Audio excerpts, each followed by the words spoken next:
Deuteronômio capítulos 13 e 14.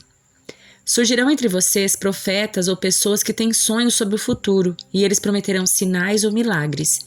Se os sinais ou milagres preditos acontecerem e essas pessoas disserem: venham, vamos adorar outros deuses, deuses que até então vocês não conheciam, não deem ouvidos às palavras deles.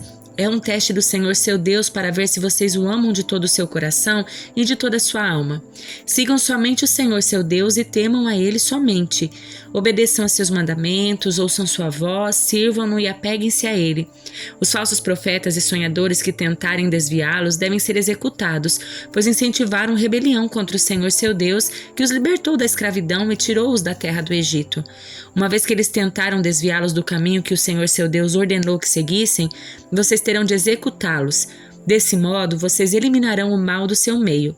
Se alguém os instigar secretamente, seja seu irmão, filho, filha, esposa querida ou seu amigo mais chegado e disser: vamos adorar outros deuses, deuses que nem você nem seus antepassados conheceram, deuses dos povos vizinhos ou de povos dos confins da terra, não ceda nem dê ouvidos. Não tenha pena dele, não o poupe nem o proteja. Execute-o, dê o primeiro golpe e em seguida todo o povo participará da execução. Apedrejem os culpados até a morte, pois eles tentaram afastá-lo do Senhor seu Deus, que os libertou da terra do Egito, do lugar da escravidão. Então todo Israel ouvirá e temerá, e ninguém voltará a agir tão perversamente no meio de vocês. Quando começarem a viver nas cidades que o Senhor seu Deus lhes dá, e ouvirem dizer que os homens perversos fizeram os habitantes da cidade se desviarem, dizendo: venham, vamos adorar outros deuses, deuses que até então vocês ainda não conheciam. Examinem os fatos com cuidado. Se descobrirem que a informação for verdadeira e esse ato detestável foi mesmo cometido entre vocês, ataquem a cidade e matem à espada todos os habitantes, todos os animais, destruindo-os completamente. Amontoem os despojos no meio da praça pública e queimem toda a cidade como oferta ao Senhor seu Deus. A cidade permanecerá em ruínas para sempre. Jamais será reconstruída. Não guardem coisa alguma do despojo que foi separado para a destruição. Então o Senhor afastará sua ira ardente e os tratará com misericórdia. Terá compaixão de vocês e os transformará numa nação numerosa, como prometeu sob juramento a seus antepassados. O Senhor seu Deus só será misericordioso se vocês ouvirem a sua voz e obedecerem a todos os seus mandamentos que hoje lhes dou, para que façam o que é certo aos olhos do Senhor. Uma vez que vocês são os filhos do Senhor seu Deus, não se cortem, não raspem o cabelo acima da testa em sinal de luto. Vocês são um povo consagrado ao Senhor seu Deus, e Ele os escolheu dentre todas as nações da terra para serem sua propriedade especial. Não comam animais detestáveis, cerimonialmente impuros. São esses os animais que vocês podem comer: o boi, a ovelha, o bode, o veado, a gazela, a corça, a cabra selvagem, o íbex, o antílope e a ovelha montês.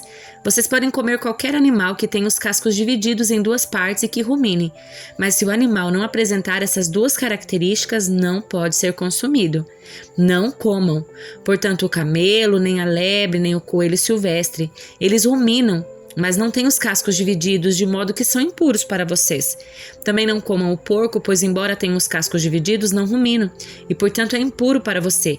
Não comam a carne desses animais, nem toquem em seu cadáver. De todos os animais que vivem nas águas, vocês podem comer qualquer um que tenha barbatanas e escamas. Não comam, porém, animais que vivem nas águas, mas não têm barbatanas e escamas. Eles são impuros para vocês. Vocês podem comer qualquer criatura voadora que seja cerimonialmente pura. Estas são as criaturas voadoras que vocês não podem comer: o abutre folveiro, o abutre barbudo, o abutre fusco, o milhafre, o falcão e todas as espécies de condores. Todas as espécies de corvos, a coruja de chifres, a coruja do campo, a gaivota, todas as espécies de gaviões, o mocho galego, o corujão, a coruja das torres, a coruja do deserto, o abutre do Egito, o cormorão, a cegonha, todas as espécies de garças, a polpa e o morcego. Todos os insetos alados que rastejam pelo chão são impuros para vocês, de modo que não podem comê-los. Contudo, podem comer qualquer criatura voadora que seja cerimonialmente pura. Não comam animal algum que tenha morrido de causas naturais. Podem dá-lo a um estrangeiro que vive em sua cidade ou vendê-lo a outros estrangeiros. Vocês mesmos, porém, não o comerão, pois são um povo consagrado ao Senhor seu Deus. Não cozinhem o cabrito no leite da mãe dele. Separem o dízimo das suas colheitas, 1/10 de toda a sua safra anual. Levem o dízimo ao lugar que o Senhor seu Deus escolher para estabelecer seu nome e comam o dízimo ali na presença do Senhor. Isso se aplica aos dízimos de cereais, do vinho novo, do azeite e dos machos das primeiras crias do gado e dos rebanhos. Com isso aprenderão a sempre temer o Senhor seu Deus. Se o Senhor seu Deus os abençoar com uma boa colheita, mas o lugar que ele escolher para a habitação do seu nome for distante demais para vocês levarem o dízimo, vendam a 10ª parte das suas colheitas e rebanhos, coloquem o dinheiro numa bolsa e levem-no ao lugar que o Senhor seu Deus escolheu. Quando chegarem, usem o dinheiro para comprar o tipo de alimento que desejarem, bois, ovelhas, vinho ou qualquer outra bebida fermentada. Então, na presença do Senhor seu Deus, comam e alegrem-se com toda a sua família. Não se esqueçam de cuidar dos levitas da sua cidade, pois eles não receberam porção alguma de terra como herança entre vocês. Ao final de cada 3 anos, levem todo o dízimo da colheita daquele ano à cidade mais próxima e armazenem-o ali. Entreguem os dízimos aos levitas que não receberam porção alguma de terra como herança entre vocês, e também aos estrangeiros que vivem entre vocês e aos órfãos e às viúvas das suas cidades, para que eles comam até se saciarem. Então o Senhor seu Deus os abençoará em todo o seu trabalho. Livro de Jó, capítulo 11. Então Zofar de Naamá respondeu a Jó: Não haverá resposta a essa torrente de palavras? Uma pessoa inocentada só por falar muito? Devem todos calar-se enquanto você continua a tagarelar? Quando zomba de Deus, ninguém o repreenderá? Você afirma: minhas crenças são puras e sou limpo aos olhos de Deus. Se ao menos Deus se pronunciasse e lhe dissesse o que pensa, se ao menos lhe revelasse os segredos da sabedoria, pois a verdadeira sabedoria não é coisa simples. Escute, Deus sem dúvida o está castigando muito menos do que você merece. Acaso você pode desvendar os mistérios de Deus e descobrir tudo sobre o Todo-Poderoso? Esse conhecimento é mais alto que os céus, e o que você pode fazer? É mais profundo que o abismo, e o que você pode saber? É mais vasto que a terra e mais amplo que o mar. Se Deus passa e prende alguém ou convoca o tribunal, quem pode detê-lo? Pois ele conhece os falsos e registra seus pecados. É tão impossível um tolo tornar-se sábio como um jumento selvagem dar à luz uma criança. Se ao menos você preparasse o coração e levantasse as mãos a Deus em oração, livre-se dos seus pecados e deixe toda a maldade para trás. Então seu rosto se iluminará com a inocência.